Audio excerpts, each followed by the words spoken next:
Hi everyone, welcome back to the channel. In this video, we'll discuss chapter number 6 British policies and their impacts.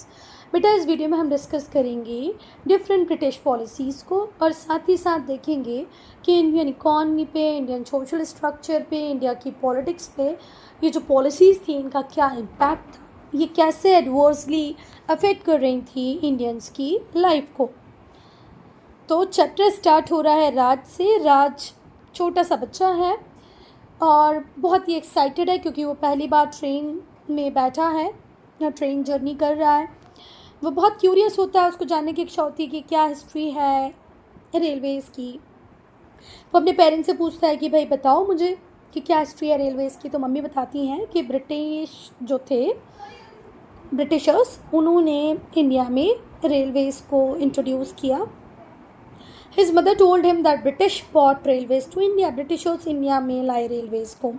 पापा ने एक बात और बता दी उस बच्चे को, मम्मी की बात को एड ऑन करते हुए, कि जो पहली ट्रेन थी वो मुंबई से थाने तक चली थी और कब चली थी 1853 में। बेटा जो इंग्लिश ईस्ट इंडिया कंपनी थी उसे बनाया ही इसलिए गया था कि वो इंडिया के साथ ट्रेड कर पाए।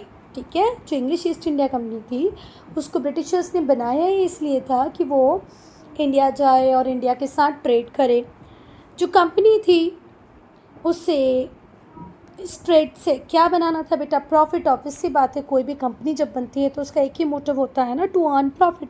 The company were here to make profits of trade. Company का एक ही एम था कि उसे इंडिया से ट्रेड करना है और उस ट्रेड में क्या होना चाहिए? प्रॉफिट। जो कंपनी थी उसने पॉलिटिकल स्ट्रॉन्ग होल्ड बनाया इंडिया में, एक के बाद एक टेरिटरी को कैप्चर करती गई और अपने इन्फ्लुएंस को बढ़ाती गई इंडिया में, धीरे धीरे करके पूरे इंडिया में फैला लिया। जैसे जैसे इनका साम्राज्य बढ़ता गया, मतलब जैसे जैसे इन्होंने अपने एम्पायर को बढ़ाया इंडिया में, वैसे वैसे इन्हें लगने लगा कि भैया अब हमें इन टेरिटरीज़ को प्रॉपरली एडमिनिस्टर करना है अपने तरीके से। With the increase control over the territories, ये अपने कंट्रोल को बढ़ाने लगे टेरिटरीज़ के ऊपर।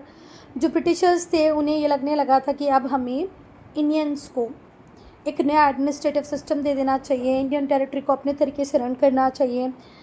कंपनी ने पॉलिटिकल कंट्रोल अपने हाथों में लिया डिफरेंट टेरिटरीज़ का। इवेंचुअली हम देखते हैं कि जो ब्रिटिशर्स थे वो धीरे धीरे करके एक करके पॉलिसीज़ बनाएंगे जो सिर्फ और सिर्फ उनके खुद के इंटरेस्ट को सर्व करेगी। ठीक है, फिर से ध्यान से सुनो। इंग्लिश ईस्ट इंडिया कंपनी बना दी गई। अब English east India company India भी आ गई, ट्रेड करने लग गई। तो वो ट्रेड ऑब्वियसली बात है किसके लिए करी थी? प्रॉफिट के लिए करी थी। एक के बाद एक उसने बहुत सारी टेरिटरीज़ को अपने कंट्रोल में किया, फिर टेरिटरीज़ को अपने तरीके से चलाने की कोशिश की। तो इन चलाने के लिए इन्हें क्या बनाने थे? पॉलिसीज़। तो वो डिफरेंट पॉलिसीज़ बनाने लगी। The company did not have interest of the people in mind. Company कभी भी भारत के लोगों के लिए सोचने को इंडिया नहीं आई थी। उसका एक ही मोटिव था कि भाई मुझे इन लोगों को एक्सप्लॉइट करना है, इनके साथ ट्रेड करना है और प्रॉफिट अर्न करना है। The company did not have the interest of the people in mind. लोगों के इंटरेस्ट के बारे में कभी नहीं सोचा कंपनी ने। बेटा अब हम पढ़ेंगे स्ट्रक्चर ऑफ एडमिनिस्ट्रेशन। ठीक है, तो जो कंपनी की एडमिनिस्ट्रेटिव पॉलिसी थी ना बेटा, उसके 3 मेजर ऑब्जेक्टिव थे। पहला ऑब्जेक्टिव था to increase profit from trade. जो इंडिया के साथ ये ट्रेड कर रहे थे उससे चाहते थे इन्हें मैक्सिमम प्रॉफिट हो, ज़्यादा से ज़्यादा प्रॉफिट हो। दूसरा, to increase the profitability of the territories it held in India. India में उन्होंने जितनी भी टेरिटरीज अपने कंट्रोल में कर रखी थी उसमें वो ज़्यादा से ज़्यादा प्रॉफिट बनाना चाहते थे। ठीक है, टू इंक्रीज द प्रॉफिटेबिलिटी, उन टेरिटरीज़ की प्रॉफिटेबिलिटी बढ़ाना जो उनके कंट्रोल में है। ठीक है, it held in India. Third, to strengthen the companies hold on India. तीसरा ये ऑब्जेक्टिव था कि हर वो संभव प्रयास करना जिससे कंपनी का होल्ड इंडिया के ऊपर और ज़्यादा मजबूत हो जाए। अब हम पढ़ेंगे मिस रूल बाय ऑफिशियल्स। ठीक है, तो जो ब्रिटिश ऑफिशियल्स होते थे जो इंग्लैंड से इंडिया आते थे, है ना, कंपनी के काम को संभालने के लिए, बहुत ही दुष्ट टाइप के होते थे वो लोग। जो ऑफिशियल्स होते थे कंपनी के वो ट्रेड करते थे इंडिया के साथ प्राइवेटली। देखो क्या कहा गया था कि इंडिया के साथ ट्रेड करेगी ईस्ट इंडिया कंपनी, पर ये जितने भी ऑफिशियल्स थे इनको इतना लालच आ गया, इनको लगने लगा कि यार जो प्रॉफिट ईस्ट इंडिया कंपनी करेगी उससे हमें मतलब नहीं है। क्यों? क्योंकि हमें तो एक फिक्स्ड अमाउंट में सैलरी मिलेगी, तो क्यों ना हम भी ट्रेड करना स्टार्ट कर दें, और हम ट्रेड करेंगे तो जो प्रॉफिट होगा वो हमारा अपना होगा।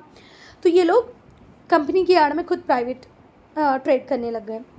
दिस मिसयूज़ ऑफ पावर, और ये अपनी पावर का मिसयूज़ कर रहे थे, हमारे बेचारे किसानों को एक्सप्लॉइट कर रहे थे। ठीक है, this misuse of power by this officials led to the exploitation of the peasants. किसानों का एक्सप्लॉयटेशन उन्होंने किया।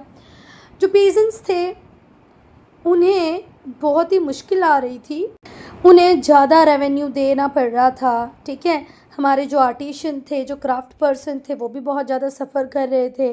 कंपनी के जो ऑफिशियल्स थे वो फोर्स करते थे आर्टिशंस को कि भाई गुड्स को सेल करो सस्ते सस्ते दामों पे। किसानों से भी सस्ते दामों पे ये अनाज खरीदते थे। आर्टिशंस जो थे, क्राफ्ट पर्सन जो थे, उनसे भी सस्ते दामों पे सामान खरीदने की कोशिश कर रहे थे। वो लोग भी बहुत सफ़र कर रहे थे। ये जो गुड्स था इसको ये इंग्लैंड ले जाते थे और वहाँ पर हाई प्राइजेज़ में बेच देते थे। Rest of the Europe, England के अलावा भी यूरोप के बहुत डिफरेंट पार्ट में ये सामान को बेच देते थे महंगे दामों पे। पर इंडिया का एक्सप्लॉयटेशन करते थे, इंडिया से सस्ते दामों पे खरीदते थे। थस ऑफिशियल्स, इस तरीके से जो कंपनी ऑफिशियल्स थे वो अपनी किस्मत चमकाने में कामयाब हुए।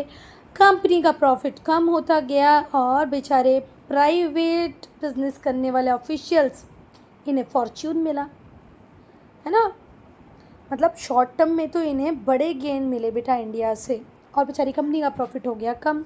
खैर हमारे लिए दोनों ही बेचारे नहीं थे, ये कमाए तो भी हमारा नुकसान, कंपनी कमाए तो भी हमारा नुकसान। और बेटा देखो, आप चोरी कितने दिन कर सकते हो, कभी ना कभी तो आपको ऐसा होगा ही होगा कि आप पकड़े जाओगे। ठीक है, तो जो कंपनी के ऑफिशियल्स ये माल प्रैक्टिसेस कर रहे थे, बैड प्रैक्टिसेस कर रहे थे, करप्शन कर रहे थे, इसकी खबर इंग्लैंड पहुंची कि भाई कंपनी तो सफ़र कर रही है फाइनेंशियल क्राइसिस और उसे लोन लेना पड़ रहा है ब्रिटिश गवर्नमेंट से। जबकि ऐसा ट्रेड किस काम का जिसमें हमें नुकसान हो, फ़ायदा ही ना हो, इससे तो ट्रेड करो ही नहीं। तो ऑब्वियस सी बात है, ऐसा सोचेगी ना ब्रिटिश क्राउन। तो जो माल प्रैक्टिसेस थी कंपनी ऑफिशियल्स की, ये इंग्लैंड पहुंची। कंपनी हैवी लॉसेस सफ़र कर रही थी और उसे लोन लेना पड़ा ब्रिटिश गवर्नमेंट से। तो ब्रिटिश पार्लियामेंट ने सोचा कि भाई अब उसको मैटर्स को अपने हाथों में लेना पड़ेगा, कंपनी की फंक्शनिंग को खुद ध्यान में रखना पड़ेगा, और ये जो माल प्रैक्टिसेस कर रहे हैं, कि उल्टे सीधे जो काम हमारे ऑफिशियल्स कर रहे हैं ना, इसे रोकना पड़ेगा। इसीलिए वो लेके आई रेगुलेटिंग एक्ट ऑफ 1773। कौन सा एक्ट आया बच्चा? Regulating act of 1773। तो क्यों आया था regulating act of 1773? Because of the mall practices, corrupt practices of British officials, east India company was suffering losses, है ना, and ultimately it had to take loan from the British government. That is why Britishers made regulating act of 1773 so that they can have a check on practices. अब क्या था ये regulating act of 1773? इसका M था कि जो power है company की उन्हें चेक में रखा जाए।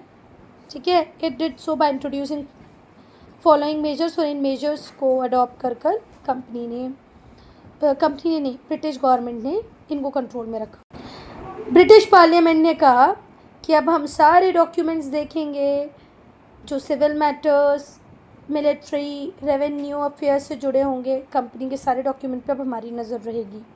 ठीक है, भले ही वो सिविल मैटर्स से जुड़े हो, मिलिट्री से जुड़े हो या रेवेन्यू से जुड़े हो। जो गवर्नर थे बंगाल के बेटा, जो गवर्नर जनरल अपॉइंट होते थे बंगाल के, उन्हें गवर्नर जनरल कहा गया of all the territories under British rule. Parliament ने ये कह दिया कि भाई जो गवर्नर जनरल है बंगाल का, उसे आप ऐसे समझ लो कि वो सारी टेरिटरीज़ का क्या होगा, गवर्नर जनरल होगा। जो गवर्नर जनरल था, the governor general with a council of,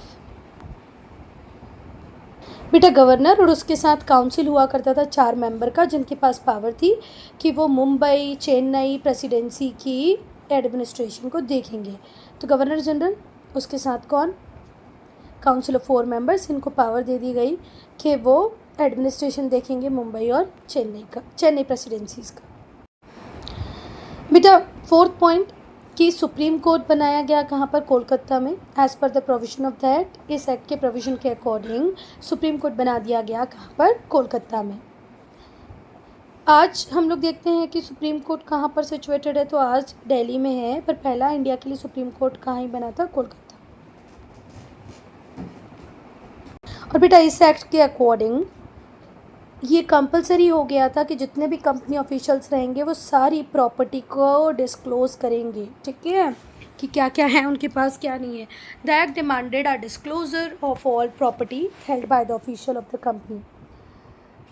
इनमें डिटेल देना था उनको प्रॉपर्टीज़ की, like when and how it has been acquired, इन्होंने कब खरीदी, कैसे खरीदी, were also to be furnished, सारी इन्फॉर्मेशन देनी थी।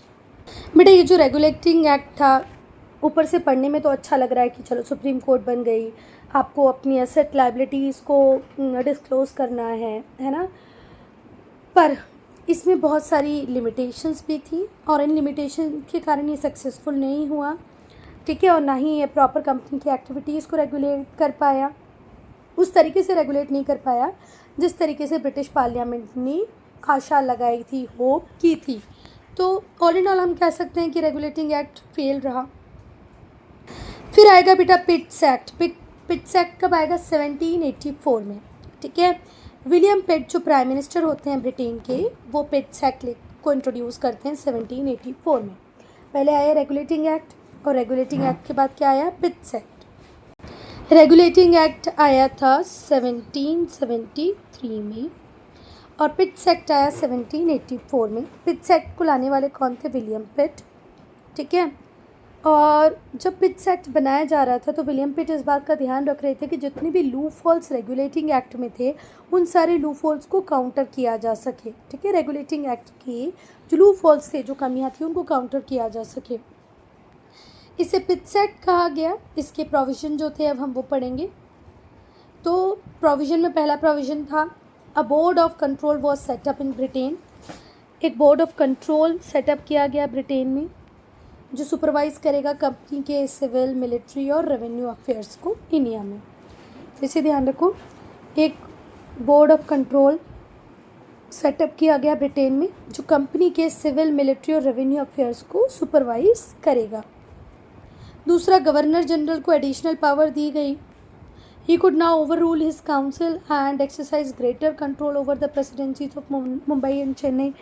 He could now overrule his council. Council के जो 4 मेंबर थे उनकी बातों को किनारा करते हुए ये अपना रूल चला सकता था, ओवररूल कर सकता था काउंसिल की बातों को। उसके पास ये जिम्मेदारी आ गई कि कैसे भी करके भाई अब इस सारे करप्शन को आपको रोकना ही है, तो उसे ग्रेटर कंट्रोल दे दिया गया मुंबई और चेन्नई प्रेसिडेंसीज़ का। तो अब गवर्नर जनरल को स्ट्रेंथन किया गया थ्रू पिट्स एक्ट। जो गवर्नर जनरल होता था, the governor general was appointed the supreme commander of British forces in India. अब ये पावर भी गवर्नर जनरल को दे दी गई कि जो सुप्रीम कमांडर होगा ब्रिटिश फोर्सेज का, उसका अपॉइंटमेंट भी कौन करेगा? Governor general. तो ऑल इन ऑल पिट्स एक्ट में सबसे ज़्यादा ताकतें गवर्नर जनरल को दी गई। क्यों? क्योंकि इनको पता था कि भाई अगर ऑल इन ऑल सब कुछ कंट्रोल कर सकता है तो वो कौन ही कर सकता है? Governor general. और दूसरा कि एक बोर्ड ऑफ कंट्रोल रेडी किया गया ब्रिटेन में कि भाई ये सुपरवाइज़ करेगा कंपनी के सिविल, मिलिट्री और रेवेन्यू अफेयर्स को। अब हम पढ़ेंगे बेटा charter acts. Charter act of 1813, 1833 और 1853। 1813 में आया, फिर 20 साल बाद 33 में आया, फिर 20 साल बाद 53 में आया। जो चार्टर एक्ट थे उन्हें इंट्रोड्यूस किया गया कंपनी की पावर को कर्ब करने के लिए, कम करने के लिए। जो चार्टर एक्ट था 1813 का, उसने कंपनी की ट्रेड मोनोपोली को एंड कर दिया कि भाई अब इंडिया के साथ दूसरे लोग भी ट्रेड कर पाएंगे, आप अकेले ट्रेड नहीं कर पाओगे। मोनोपोली का मतलब होता है एक अधिकार। जब कंपनी ईस्ट इंडिया कंपनी बनी थी तो उसको सोल राइट दिए गए थे, मोनोपोली दी गई थी कि इंडिया के साथ आप ही ट्रेड करोगे, पर ये मोनोपोली छीन ली गई 1830 में। इससे जितने भी ब्रिटिश सिटीजन्स थे उन सबको राइट मिल गया कि वो इंडिया के साथ ट्रेड करें। Trade in T however was still monopolised by the company. पर चाय में ट्रेड करने का राइट, टी में ट्रेड करने का राइट कंपनी के पास ही था। ये जो मोनोपोली थी कि चाय में सिर्फ कंपनी ही ट्रेड करेगी, ये एंड हुई चार्टर एक्ट 1833 से। तो वैसे अगर कोई पूछेगा कि कंपनी की मोनोपोली ट्रेड पे कब ख़त्म हुई, तो बताना 1830 में चार्टर एक्ट के अकॉर्डिंग, चार्टर एक्ट के बाद। फिर पूछेगा कि चाय पे कब ख़त्म हुई, तो बताना 1833 में। 1813 में बाकी मोनोपोली ख़त्म हो गई थी, ब्रिटिश सिटीजन ट्रेड करने लग गए थे, पर चाय को, टी को मोनोपलाइज ईस्ट इंडिया कंपनी ने कर रखा था। पर 1303 में ये मोनोपोली भी ख़त्म कर दी गई अंडर चार्टर एक्ट ऑफ 53। फिर 53 का जो चार्टर एक्ट आया उसमें क्या हुआ, जो ब्रिटिश पार्लियामेंट थी उसने इंक्रीज़ किया अपने होल्ड को किसके ऊपर, कंपनी के ऊपर, कि भाई ये जो कंपनी जो एक प्राइवेट एंटिटी हुआ करती थी अब ऐसा कुछ नहीं होगा, हमारा कंट्रोल चलेगा इसके ऊपर। अब इतने बड़े कंट्री को एडमिनिस्टर करना था तो बहुत सारी एजेंसीज बनाई गई एडमिनिस्ट्रेशन के लिए। पहला the civil service for general administration, civil service को लाया गया जनरल एडमिनिस्ट्रेशन के लिए, है ना। All in all day to day life का जो एडमिनिस्ट्रेशन था उसके लिए civil services. Then army, territories को प्रोटेक्ट करने के लिए, वो सारी टेरिटरीज़ जिनके ऊपर ब्रिटिश गवर्नमेंट का डायरेक्ट कंट्रोल था उनकी सेफ्टी के लिए प्रॉपर आर्मी बनाई गई। फिर पुलिस लाई गई जिससे कि कंट्री के अंदर पीस बना रहे। देखो आर्मी का काम होता है कंट्री की बाउंड्रीज़ को सेफ रखना, पर भाई पुलिस किस काम की होती है, पुलिस इंटरनल पीस को मेंटेन करती है। देखिए ये रहा इंडिया, तो इंडिया की बाउंड्रीज़ को सेव करना किसका काम है, आर्मी का, पर इंटरनल पीस किसका काम है, पुलिस का। फिर जुडिशरी, न्यायपालिका आई जिसका काम था जस्टिस देना। अब हम सिविल सर्विस को पढ़ेंगे। जो सिविल सर्विस थी उसको स्टार्ट करने वाले थे लॉर्ड कॉर्नवालिस। ये एडमिनिस्ट्रेशन को ज़्यादा इफेक्टिव बनाना चाहते थे, ज़्यादा अच्छे से इंडिया के ऊपर अपनी पकड़ को बनाना चाहते थे, इसलिए इन्होंने स्टार्ट किया सिविल सर्विस को। फोर्ट विलियम कॉलेज एस्टेब्लिश हुआ कोलकाता में 1801 में, और ये इसका काम था कि सिविल सर्वेंट को ट्रेंड करना। 1801 में क्या खुला, फोर्ट विलियम कॉलेज, फोर्ट नहीं, fort FORT, Fort William college, और इसका काम था सिविल सर्वेंट्स को ट्रेन करना। सिविल सर्वेंट्स की ट्रेनिंग के लिए बहुत खर्चा किया इन लोगों ने। Training of civil servants also happened in East India college in England, और सिविल सर्वेंट की ट्रेनिंग के लिए ईस्ट इंडिया कॉलेज भी था जो कि कहाँ था, इंग्लैंड में। तो दोनों जगह अब लोगों को ट्रेन किया जा रहा है, एक जगह फोर्ट विलियम कॉलेज में और दूसरी जगह ईस्ट इंडिया कॉलेज में। इनिशियली जो सिविल सर्वेंट्स थे इनिशियली शुरुआत में क्या होता था, जो ईस्ट इंडिया कंपनी के डायरेक्टर्स होते थे ना बेटा, वही नॉमिनेट कर देते थे किसको, सिविल सर्वेंट्स को। इनिशियली जो सिविल सर्वेंट्स होते थे उन्हें नॉमिनेट करने का काम कौन करते थे, डायरेक्टर्स। कौन से डायरेक्टर, ईस्ट इंडिया कंपनी के डायरेक्टर। पर बाद में 1853 से कॉम्पिटेटिव एग्ज़ाम लिया जाने लगा जिससे कि क्वालिटी सिविल सर्वेंट्स को सिलेक्ट किया जा सके, है ना। शुरुआत में सिविल सर्विसेज के लिए नॉमिनेशंस दिया करते थे ईस्ट इंडिया कंपनी के डायरेक्टर्स। बाद में 1853 से कहा गया नहीं भैया इनकी एग्ज़ाम करवाओ, फिर एग्ज़ाम होने लगी कॉम्पिटेटिव एग्ज़ाम। जो हायर पोस्ट थी एडमिनिस्ट्रेशन में वो इंडियंस के लिए ओपन नहीं थी। That post in administration were not open to Indians to apply to. Indians को राइट ही नहीं था, या मेन लोगों ने जो हायर पोजीशंस थी उनको क्या कर रखा था, रिजर्व कर रखा था कि भाई ये ब्रिटिशर्स के लिए ही हैं, आप तो इन पोजीशंस के लिए अप्लाई भी नहीं कर सकते। और बेटा ब्रिटिशर्स ने इंडिया के एक अच्छे खासे पार्ट को अपने कंट्रोल में ले लिया था, ठीक है, और जो एरिया था उसे डिस्ट्रिक्ट्स में डिवाइड कर दिया जिससे कि एडमिनिस्ट्रेशन में और ईज़ आ जाए, एडमिनिस्ट्रेशन करना और इजी आ जाए। इसलिए इन्होंने पूरे एरिया जो जो इनके कंट्रोल में था उसको डिस्ट्रिक्ट्स में डिवाइड किया। डिस्ट्रिक्ट स्मॉलेस्ट यूनिट हुआ करती थी एडमिनिस्ट्रेशन के लिए। और बेटा जो ऑफिसर्स हुआ करते थे ना डिस्ट्रिक्ट लेवल के, वो कौन कौन से हुआ करते थे, कलेक्टर, मैजिस्ट्रेट और जज, मैजिस्ट्रेट, जज और कलेक्टर। अब हम आर्मी को पढ़ेंगे। ब्रिटिशर्स के पास एक अच्छी खासी आर्मी थी, बहुत स्ट्रॉन्ग आर्मी थी, और आर्मी के फंक्शन क्या क्या थे, ज़्यादा से ज़्यादा टेरिटरीज़ को कनकर करना, ब्रिटिशर्स के लिए इंडिया में नई नई टेरिटरीज़ को जीत के देना। दूसरा, it protected British territories from their rivals, और ब्रिटिश टेरिटरीज़ को प्रोटेक्ट भी करना, है ना, किससे, उनके राइवल से। तो पहला काम नई नई टेरिटरीज़ को जीतो और जो जीती हुई हैं दूसरा उनको प्रोटेक्ट करो, ठीक है। तीसरा, जितने भी इंटरनल रिवोल्ट्स हो रहे हैं वो हर व्यक्ति जो ब्रिटिश के ख़िलाफ़ खड़ा हो रहा है उससे भी सप्रेस करना। पहला काम है नई नई टेरिटरीज जीतो, दूसरा काम है जो टेरिटरीज जीती हुई हैं उनको सेफगार्ड दो, तीसरा काम जितने भी रिवोल्ट वगैरह हो रहे हैं ब्रिटिशर्स के अगेंस्ट में उन्हें कंट्रोल करो। जो ब्रिटिश आर्मी थी उसने धीरे धीरे इंडियंस को रिक्रूट करना चालू किया। इन सोल्जर्स को क्या कहा जाता था? सिपाही, जिसे आज हम कहते हैं सिपाही। They belong to the present day Uttar Pradesh, Bihar, Jharkhand. बेटा ये मोस्ट पॉपुलेटेड स्टेट्स थे। अनएम्प्लॉयमेंट का प्रॉब्लम यहाँ पर शुरू से ही था।